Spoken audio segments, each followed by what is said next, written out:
दरवर्षी साजरा होणारा माघी गणेश उत्सव यंदा मनोर मस्ताननाका टाकवाड या ग्रामीण भागात मोठ्या उत्साहात साजरा करण्यात आला।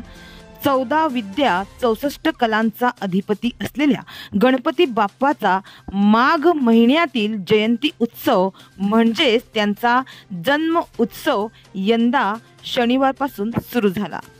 तर रविवारी संध्याकाळी 1.5 दिवसांच्या बाप्पाला वाजत गाजत भावपूर्ण निरोप देण्यात आला। मनोरच्या वैतरणा नदीत घरगुती माघी गणेशाचे विसर्जन यावेळी करण्यात आले। बाप्पाला निरोप देताना पुढच्या वर्षी लवकर या घोषणा देत आपला प्रेमळ बाप्पा सर्वांची मनोकामना ऐकणार व पुढच्या वर्षी लवकर येणार हा विश्वास मनात बाळगून मनोर मस्ताननाका टाकवाड येथील भाविकांनी अगदी भक्तिमय वातावरणात बाप्पाला निरोप दिला।